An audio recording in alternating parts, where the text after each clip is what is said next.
इस देश के सैनिकों के उत्साह के लिए, देश के सैनिकों की सुरक्षा के लिए, देश की विजय के लिए भी बैठ करके चांटिंग नहीं कर सकते हैं? आखिर हमको देश के सैनिकों की विजय की चांटिंग के लिए जो पंडाल है वहाँ पर बैठ करके कि जो हम कर रहे हैं भिक्षु लोग, उसके लिए यहाँ के जो एसडीओपी और एसडीएम साहब है हमें क्यों रोक रहे हैं?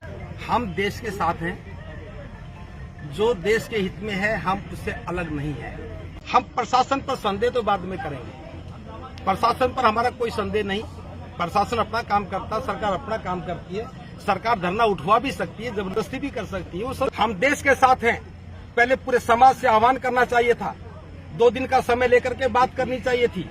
यहाँ बैठे हुए सैकड़ों भिक्षुओं से पूछना चाहिए था। जब सबकी सहमति होती तो हो सकता कि हम और अन्य विकल्पों पर बात करते, लेकिन धरने की घोषणा, समाप्ति की घोषणा कर देना, ये हमें बिल्कुल भी मंजूर नहीं है। हम प्रशासन से कल बात करेंगे, हम डीएम साहब के पास जाएंगे, उनसे बात करेंगे भी कैसी परिस्थितियां हैं, क्या हमारे धरने से उठ जाने से ही परिस्थितियां ठीक हो जाएंगी? काल चक्र मैदान में लाखों लोग आएंगे, क्या वहां कोई अनहोनी नहीं हो सकती? हालांकि हम हर परिस्थिति में सरकार के साथ, मतलब प्रशासन के साथ सहयोग करने के लिए तैयार है, क्योंकि बुद्ध पूर्णिमा के उत्सव पर किसी प्रकार का कोई भी अनहोनी घटना नहीं घटनी चाहिए। हम इस मैदान में और बड़ा टेंट लगा करके आने वाले लोगों के लिए सोने की, खाने की, रहने की व्यवस्था करना चाह रहे थे। यहाँ हमने 2000 ईंटें डलवाई, यहाँ टेंट का सामान डलवाया, हलवाई हमने बुक किया, लेकिन जब उन्होंने देखा कि इनकी सीमाओं से बाहर जाकर के ये काम बड़ा हो रहा है, तो फिर प्रशासन से जाकर के मिल करके और चुपचाप इस धरने को खत्म करने का षड्यंत्र किया है। आज आकाश लामा ने मीडिया के सामने के क्या कहा कि हम धरना को पोस्टपोन कर रहे, स्थगित कर रहे, आंदोलन को स्थगित कर रहे। क्या ये बौद्ध भिक्षुओं को बलि चढ़ाना था? क्या देश के बौद्धों को बलि चढ़ाना था? क्या देश के लोगों की जो नाम पे जो करोड़ों रुपए लिए गए, क्या उसकी बलि चढ़ाना था? मैं आपसे कह सकता हूँ, जिम्मेदार होने के नाते, आपने देखा मीडिया बंधुओं ने कि आज सुबह ही पूरे धरना स्थल को हमने पंडाल में तब्दील करने के लिए सामान गिरवाया था। हमें जिम्मेदारी थी कि देश भर से बौद्ध समाज आ रहा है, बौद्ध भिक्षु आ रहे हैं, उनके रुकने की, उनके खाने की व्यवस्था करनी है। इस देश के सैनिकों के उत्साह के लिए, देश के सैनिकों की सुरक्षा के लिए, देश की विजय के लिए भी बैठ करके चांटिंग नहीं कर सकते हैं? आखिर हमको देश के सैनिकों की विजय की चांटिंग के लिए जो पंडाल है वहाँ पर बैठ करके कि जो हम कर रहे हैं भिक्षु लोग, उसके लिए यहाँ के जो एसडीओपी और एसडीएम साहब है हमें क्यों रोक रहे हैं? दूसरी चीज है, उनका जो बात करने का जो लहजा है भिक्षुओं के साथ, वो धमकाने वाला है, डराने वाला है। मैंने उनको स्पेशली कहा, आप हमें डराइए और धमकाइए नहीं। ये जो चीजें हैं, देश का जो कानून है वो लागू होता है। अगर उनके पास कहीं ऊपर का आदेश है, उस आदेश को लाएं और हमें दिखाएं। हमने उन्हें ऑफर किया कि आप हम लोगों को कोर्ट अरेस्ट करके हमारे पंडाल को डिसमेंटल कर दीजिए। देखिए, हम बुद्ध के लोग हैं, इस देश के लोग हैं, बाबा साहब के अनुयायी हैं, जिन्होंने कहा कि मैं प्रथम और अंततः भारतीय हूँ, इसलिए हमारे लिए भारत बहुत इम्पोर्टेंट है। हम भिक्षु लोग अपने देश की विजय के लिए भी बात करेंगे, यहाँ प्रार्थना करेंगे, और अगर सीमा पे जाकर के सैनिकों को सहयोग करने की बात होगी, हम उसके लिए भी खड़े होंगे। लेकिन ये जो हमारा बुद्ध गया का आंदोलन है, जब तक युद्ध चल रहा है तब तक हम सस्पेंड कर सकते हैं, हमें कोई प्रॉब्लम नहीं है, लेकिन हम यहाँ रह रहे हैं। तीसरी चीज, यहाँ पे लगभग 400 के आसपास लोग हैं। आज अगर जाएं तो कहाँ जाएंगे? क्या टिकट, ट्रेन की टिकट मिलेगी? क्या कुछ मिलेगी? मैंने डीएसपी साहब से और जो यहाँ के एसडीएम है, दोनों से कहा कि आपकी जिम्मेवारी बनती है हमारी सुरक्षा और हमको सुरक्षित हमारे स्थान तक पहुंचाने की। वो दोनों लोग इससे मुकर गए। आखिर ये कैसे एसडीएम हैं, कैसे पुलिस ऑफिसर हैं कि जो हमको डरा रहे हैं, धमका रहे हैं और हमको सुरक्षा देने से मुकर रहे हैं? देश के सामने होना चाहिए, ये ज्यादती है, ये हम लोगों को डराया जाना है। देश युद्ध की स्थिति में है। आप लोगों ने अपनी बात मुखर रूप से रखी है? नहीं, हमने बिल्कुल मुखर रूप से रखी। हमारे साथ जब वो गर्म होकर चिल्ला के बात करने लगे, तब मैंने कहा कि आप हमारे भिक्षु के साथ चिल्ला करके बातें मत कीजिए, वी आर द इंडियंस, हमने बिल्कुल कहा। तो क्या सहमति बन पाई है अभी? देखिए, कोई सहमति नहीं बन पाई है। अगर इनके पास कोई ऊपर का आदेश है तो उसको लागू करें, हमको अरेस्ट करें और पंडाल को तोड़ दें। सीधी सी बात है। हम कोई गैर कानूनी काम नहीं कर रहे। हम इतने दिनों से बैठे हैं, एकदम से युद्ध आ गया, हम भी देश के साथ खड़े हैं। हम लोग भारतीय हैं प्रथमतः और अंततः। अरे युद्ध का बहाना है ये, हम लाखों लोग नहीं, ठीक आ जाइए। लाखों लोगों की भावनाएं जुड़ी हैं। बोलिए। बिल्कुल जुड़ी हुई हैं। 12 तारीख को बुद्ध जयंती है, पूरे देश से लोग आ रहे हैं, तैयारियां कर रही हैं। बीटीएमसी बिहार सरकार की कमेटी है एक, तो बिहार सरकार जब कमेटी बना रखी है, वो 4-4 पंडाल लगा रही थी, हमारे पंडाल को क्यों उखाड़ा जा रहा है? कम से कम 12 तारीख तक तो रहे। इसका मतलब यहाँ के जो पुलिस ऑफिसर हैं और एसडीएम साहब हैं, वो मिले हुए हैं कि बीटीएमसी का पंडाल भरा जाए, ये ताकि जो लोग बैठे हुए हैं उसको खाली किया जाए। और लामा जी ने भी मान लिया कि हम वहाँ जाकर और बैठ आकाश जाएंगे। लामा जी की जो आवाज है वो बड़ी माइल्ड है, वो मुखर होकर के नहीं बोल रहे हैं। मुझे ये समझ में नहीं आता, आकाश लामा जी जो हमारा नेतृत्व कर रहे हैं, हम इतने अच्छे व्यक्ति हैं, इतना उन्होंने मेहनत किया है, आखिर वो डर क्यों रहे हैं? उनके साथ पूरा देश खड़ा है। आकाश लामा जी, आप जवाब तो दो, आप क्यों डर रहे हो? हम खड़े हैं आपके साथ। जब मैंने कहा हमें अरेस्ट करो, मांगे दबाव मान रहे हो, आपको लगता है दबाव मान रहे हो? कहीं हो सकता है, मैं उसको कुछ नहीं कहूंगा। मांगे आपके नाम क्या है बोला है, पर उन्होंने मैंने एसडीएम साहब को बोला मेरा नाम भंते दीपांकर सुमेधो है। एसडीएम साहब आप नाम बताइए, लेकिन एक एसडीएम जो पब्लिक सर्वेंट है वो मीटिंग तो ले रहे हैं, हमें अपना नाम नहीं बता रहे हैं। ये क्या है देश के अंदर? मैं नीतीश जी से कहना चाहूंगा, नीतीश जी क्या हो रहा है ये? अगर वो ये सोचते हैं कि हम लोग भारत के नागरिक नहीं है, हमारे कोई अधिकार नहीं है, तो 2 ऑफिसर जो बेसिक ऑफिसर है, जिनकी जिम्मेवारी सुरक्षा और प्रशासन है, वो क्यों हमें डरा और धमका रहे हैं? और वो भी थाने में बुला करके। जब हमें केंद्रीय मंत्री किरण रिजिजू जी ने बुलाया, केंद्रीय मंत्री जी यहाँ पर आए, उसके बावजूद हमें 2 ऑफिसर डरा धमका रहे हैं। आखिर ये सब क्यों हो रहा है? रामदास आठवले भी आए हैं, राज्य मंत्री रहे, डॉक्टर प्रकाश अम्बेडकर भी आए हैं, और यहाँ तक की है कि हमें बहुत दुख हुआ कि 4 आदमी तुम्हारा डोनेशन लेने के लिए बैठेंगे, दान लेने के लिए हम सुरक्षा देते हैं, पर हमारी सुरक्षा नहीं करना चाहते हैं वो। ये बड़ी दुख की बात है। हमें पैसों के महत्व नहीं, हमने तो कहा कि आप अगर चाहते हटाना तो आप हमें लिख कर दीजिए कि उनको कि हमने तुम्हें एक्ट को खत्म कर दिया है और आप चले जाइए, नहीं तो हम हटेंगे नहीं वहाँ से। आप सरकार को बोलिए, और ये सरकार ने ये प्लानिंग कर दी कि इनका कैसा सरकार नहीं, ये बीटीएमसी की प्लानिंग है, जिनकी ये बीटीएमसी की प्लानिंग है, और उसमें हो सकता है कुछ भिक्षु लोग भी जुड़े हुए हैं, ताकि वो अपने प्रोग्राम को सक्सेसफुल कर सके। मुझे जी आपका आंखें में नम है इस पे। सर, हम बहुत दुखी हैं। हम जब अपने प्रशासन के जो एसडीएम से सिक्योरिटी मांगते हैं, वो व्यक्ति हमसे बदतमीजी करते हैं, गर्म होकर बात करते हैं। वो कहते हैं जी मैं सिक्योरिटी नहीं दे सकता हूँ। हम बोलते हैं यहाँ सिक्योरिटी देंगे मंदिर में कि 400 लोग हम रह रहे हैं, हम कहाँ जाएंगे एकदम से? जो 400 भिक्षु लोग हैं, कहाँ जाएं एकदम से? ये क्या हो रहा है? दादागिरी है। हमारी बातों को संख्या हम लोग आएंगे वो तो परेशान हो जाएंगे। देखो जी, वो जो बुद्धिस्ट लोग आएंगे वो आएंगे, क्योंकि यह बुद्ध जयंती है, ये विश्व की बुद्ध जयंती है, और वो सभी लोग देश विजयी हो, भारत विजयी हो, पाकिस्तान पराजित हो, हम उसके लिए प्रार्थना भंते जी, इसी आंदोलन के भरोसे लोग आएंगे, वो तो भूखे मर जाएंगे जो दूर से आएंगे। बिल्कुल यही चीज है ना, ये लोग अपने जोर जबरदस्ती से इस आंदोलन को कुचलना चाहते हैं।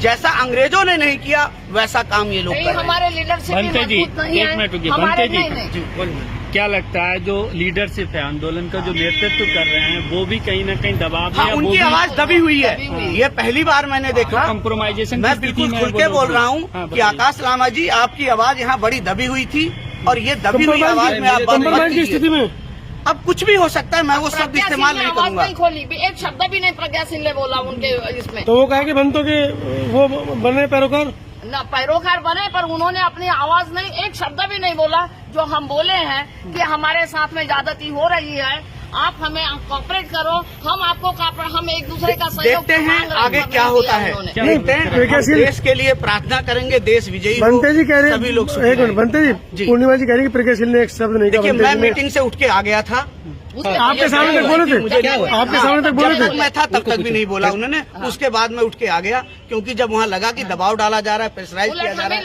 और हमारे नेता की आवाज नहीं निकल रही है, मैं उठ के चला आया। तो आप लोगों को लाए क्यों थे फिर? अगर लामा जी को भी बोला था तो आप लोगों को क्यों लाए थे? हम फिर निकल आए। मैंने कहा अगर हमें मौन ही रखना चाहते तो हम बाहर खड़े रहे, ना सुनेंगे ना सुनाएंगे। तो आपने बाइकआउट किया, आपने बाइकआउट किया सभा का? मैं जब मीटिंग नहीं, जब हमें प्रेशराइज किया जा रहा है तो मैंने तो बाइकआउट किया है। मीटिंग नहीं थी, हमारा विरोधाभासी मीटिंग हो रही है, तो हमने उनको कहा हमें अरेस्ट। तो अब आगे आप क्या करेंगे? धरना? आगे देखिए, अभी एक निश्चय हुआ है, कोई डिसीजन नहीं लिया गया है। हम देखते हैं आगे प्रशासन क्या कार्रवाई करता है, उसी हिसाब से। नहीं, आपका क्या स्टैंड रहेगा धरने को लेकर? देखिए, धरने के लिए एक सीधा सा स्टैंड है। 12 तारीख को बुद्ध जयंती है, ये हमारी भूमि है, देश युद्ध की स्थिति में हम यहाँ रह करके भिक्षु लोगों का काम है कि वो देश की विजय के लिए प्रार्थना करें। तो आप लोग रुकेंगे 12 तक? बिल्कुल 12 तक हम रुके हैं। हम धाने के बाद हम धरने पे बैठकर कुछ नहीं करेंगे, हम हमें कोई नारे नहीं सुनाएंगे, हम बिल्कुल चुप रहेंगे, वहाँ मंगल कामना करेंगे तो देश सुरक्षित रहे, देश की जो हमारे सैनिक हैं वो सुरक्षित रहे। विनय जी ने तो लाखों लोगों की अपील कर दी है, हमने यहाँ तक उनको बोला है। देखिए विनय चारिया जी का विषय उनका है, मैं उस पर कुछ नहीं कह सकता। लाखों लोगों की अपील कर रहे हैं, देखिए वो जानते हैं, वो भी उनकी उस पर, लेकिन ये बौद्ध जगह है, बौद्ध लोग तो यहाँ आएंगे ही, चाहे लाख आए चाहे 1000 आए।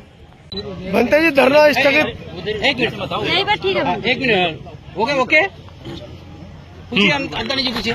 बनते जी धरना स्थगित करने की बातें चल रही हैं, प्रशासन का दबाव है और यहाँ तक बात आ रही है कि टेंट को उखाड़ दिया जाए। देखिए, जिन परिस्थितियों का हवाला देकर के प्रशासन ने कहा है हम देश के साथ हैं, जो देश के हित में है हम उससे अलग नहीं है। लेकिन एक प्रश्न तो हम भी प्रशासन से पूछ सकते हैं, जब काल चक्र मैदान में लाखों लोग रुक सकते हैं तो यहाँ हजारों लोग क्यों नहीं? पहली बात। दूसरी बात, हम प्रशासन पर संदेह तो बाद में करेंगे, प्रशासन पर हमारा कोई संदेह नहीं। प्रशासन अपना काम करता, सरकार अपना काम करती है। सरकार धरना उठवा भी सकती है, जबरदस्ती भी कर सकती है, वो सारी बातें अलग है। लेकिन हम एक बात पूछना चाहते हैं, आकाश लामा जी को ये निर्णय लेने का अधिकार किसने दिया? मैं आपके सामने बताना चाहता हूं, मैं 28 फरवरी को जब पहली बार धरना उठाया गया 27 फरवरी को, तो 28 फरवरी को मैं बनते विनय चारिया जी हम सब आ गए थे। उसके बाद हम लगातार यहाँ पे हैं, बीच में 3 दिन के लिए गया, फिर 2 दिन के लिए गया, और फिर लगातार हम यहाँ पे हैं। मैं 19 मार्च से 150 लोगों को लेकर के यहाँ बैठा था। उसके बाद से आज तक अब भी मेरे बुलावे पर 200 से ज्यादा भिक्षु भिक्षुणी सामने सामनेरी यहाँ पे आए बैठे हैं। मेरे को शुरू से कहा गया था कि भंते जी आप सेंट्रल एक्शन कमेटी के मेंबर हो, और मैंने हर बार कहा अगर मैं मेंबर हूं तो मुझे कोई डॉक्यूमेंट दिखा दो, लेकिन दिखाया नहीं। बार बार कहते रहे, विनय चारिया जी ने दबाव दिया, हमने पूछने की कोशिश बार बार ये बात की। और एक बात और बताई कि 10 लोगों की सूची भेजी थी डीएम साहब को कि ये हमारे प्रेस के प्रवक्ता होंगे, ये जो कहेंगे उनकी बात अथॉरिटी होगी। तो मैं नहीं जानता कि मुझे आज की मीटिंग में क्यों नहीं बुलाया। आज की मीटिंग में मुझे दूर रखा गया, अंधेरे में रखा गया, नहीं बताया गया। लेकिन मैं उस कमेटी की हैसियत से बात कर रहा हूं।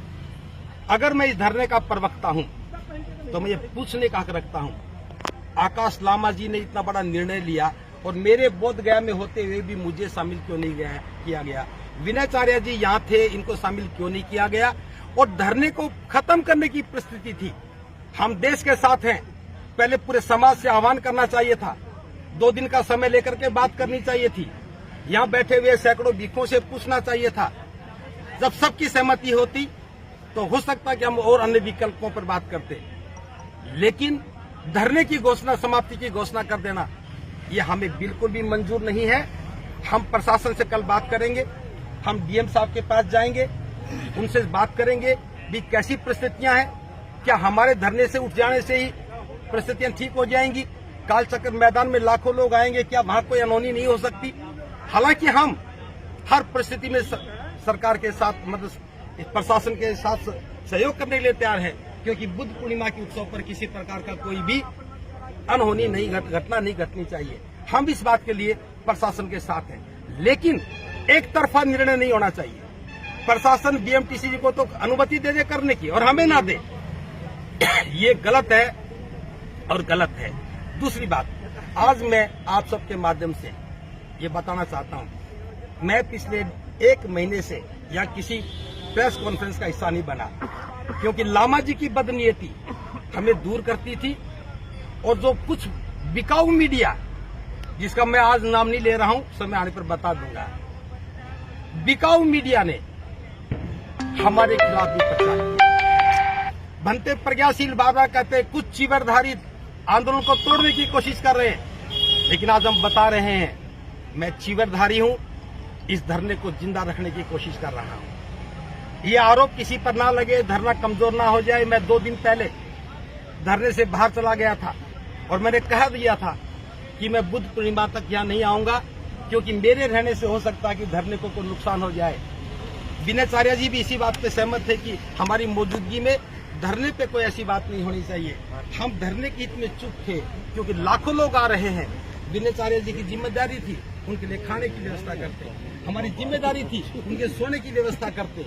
हम इस मैदान में और बड़ा टेंट लगा करके आने वाले लोगों के लिए सोने की, खाने की, रहने की व्यवस्था करना चाह रहे थे।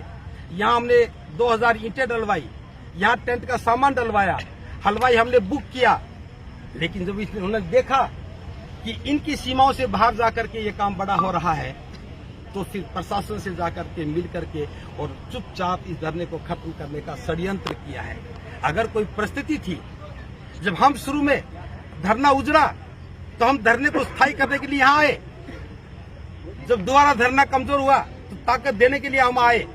और लेकिन जब आज धरना ताकतवर बन रहा था, पूरे देश का बोध गया में आकर के महाबोधि महाविहार के आंदोलन को मजबूती देने का काम कर रहा था, तो आकाश लामा ने अपना असली चेहरा दिखा दिया और बिक करके बता दिया कि वो धरना नहीं चलाना चाहते। हम एक बात भी कहते हैं, आकाश लामा जी की बनते प्रज्ञाशील की कोई मजबूरी हो सकती है, वो धरना छोड़ सकते थे, हम उनसे मना नहीं कर रहे। वो छुट्टी लेके जा सकते थे, कुछ दिन के लिए यहाँ से विश्राम कर सकते थे। देश के सभी बुद्धिजीवियों को बुला करके, भिक्षुओं को बुला करके, सामाजिक संगठनों को बुला करके एक केंद्रीय कार्यकारिणी बना करके, संघर्ष समिति बना करके एक नेतृत्व, एक कमेटी को सौंप सकते थे। हम उसका सम्मान करते। लेकिन एक प्राइवेट लिमिटेड कंपनी की तरह से इस धरने का संचालन करके और हमें गुमराह करने का काम किया। खुद ही अपने अकाउंट को सीज करवा दिया ताकि कोई हिसाब की बात ना करे। मैं आज भी कहता हूं, मैं हिसाब की बात नहीं कर रहा हूं, लेकिन धरना खत्म करने का फैसला करके समाज के साथ धोखा किया है, गद्दारी की है। बहुत उम्मीदें पा रखी है समाज ने कि पहली बार आंदोलन असफल हुआ, अब दोबारा हादसा नहीं होना चाहिए। और हम इस बात के लिए प्रतिबद्ध थे कि किसी भी सूरत में आंदोलन को बिकने नहीं देंगे। हम यहाँ पद और प्रतिष्ठा के लिए नहीं आए, हम अपनी आहुति देने के लिए आए थे। जीवन काल बहुत लंबा नहीं होता, हम जानते हैं। हमें अवसर मिला है महाबोधि महाविहार को मुक्त करने का, तो हमें मिल करके काम करना चाहिए। हम बिना किसी पद प्रतिष्ठा के, हम प्रतिष्ठा की दौड़ में नहीं है, पद की दौड़ में नहीं है, कमेटी में शामिल होने की दौड़ में नहीं थे, लेकिन आंदोलन चलना चाहिए था। तो आज मैं घोषणा कर रहा हूँ, विनयचार्य जी के सहयोग से घोषणा कर रहा हूँ। हमारे साथ बहुत बड़ा बिहार भिक्षु संघ खड़ा है, उसकी तरफ से घोषणा कर रहा हूँ। लामा जी के द्वारा लिए गए इस निर्णय का हम विरोध करते हैं और अस्वीकार करते हैं। बिल्कुल विरोध। बनते जी, अरे रुको एक मिनट भाई, अरे रुको भाई, अरे एक मिनट रुको भाई। बनते जी सभी पूछ लेते हैं। नहीं अभी इनको कोई बात नहीं। बनते जी, दीपांकर भंते जी ने, सुमेधो भंते जी ने गया प्रशासन पर आरोप लगाए हैं कि आज जो मीटिंग हुई है उसके अंदर गया प्रशासन की ओर से बैठे अधिकारियों का जो व्यवहार था वो बौद्धों के, गुरुओं के, बौद्ध भंतों के लिए आपत्तिजनक था। उन्होंने उनको डराने की कोशिश की, ऐसा उन्होंने अपने बयान में कहा है। मैं पहले तो ये कहूंगा कि बौद्ध भिक्षुओं को थाने में जाने की क्या जरूरत हुई जी। प्रशासन आते यहाँ बात करते, थाने में बौद्ध भिक्षु गए क्यों? और बौद्ध भिक्षुओं के बाद 4 लोग गए, ये किसी को नहीं पता जी। मैं आपको हकीकत बता दूं, ये सारी की सारी षड्यंत्र, ये सारी साजिश क्यों हुई? पीटीएमसी के पास आज से 2 साल पहले आकाश लामा और प्रज्ञाशील ने सदस्य बनने का ज्ञापन दिया। जब इनका ज्ञापन स्वीकार नहीं किया गया तो इनके मन में एक खुरापात पैदा हुई कि पीटीएमसी को डराया जाए, प्रशासन को डराया जाए, और डायरेक्ट ये भूख हड़ताल पे जाके बैठ गई। दुनिया में कभी सीधा भूख हड़ताल पे कोई नहीं बैठता। डराने के लिए, बौद्ध भिक्षुओं के साथ छल करने के लिए, उन्हें भूखा मारने के लिए आकाश लामा ने भूख हड़ताल नहीं करी। जो नेता उसने भूख हड़ताल नहीं करी, बौद्ध भिक्षुओं से भूख हड़ताल करवाई। और जब भूख हड़ताल हुई, आंदोलन वहां से जब 17 दिन में उठा, किसने उठवाया? प्रशासन ने नहीं उठवाया। ये आकाश लामा की चाल थी कि वहां से आंदोलन उठे, क्योंकि इनकी बात होने लगी थी। ये बात का सिलसिला जारी होता रहा। और अभी 10 दिन पहले जब ये दिल्ली गए तो बड़ी खुशी मना रहे थे, 2 दिन में खुशखबरी आने वाली है। कौन सी खुशखबरी आने वाली थी? क्या आपने बताया खुशखबरी कौन सी है? किससे आपकी बात हुई है? किसने आपको कहा कि खुशखबरी मिलने वाली है? ये किसने कहा आपको? और आप यहाँ ढिंडोरा पीट रहे, खुशखबरी आने वाली है। जब दिल्ली गए और दिल्ली जाने के बाद हमने खबर पहुंचवा दी कि आकाश लामा जिम्मेदार नहीं, केवल इसमें देश का हर बहुत भिक्षु जिम्मेदार है, देश का हर एक बहुत समाज जिम्मेदार है। उन्होंने कहा तो फिर आकाश लामा के नाम पे फैसला नहीं लेंगे, ये मुंह से अपना उतार के वापिस आए। अब इनके पास चांस क्या था कि इनकी वहां की जो सेटिंग है वो तो हुई नहीं, अब ये पैसों की सेटिंग करे।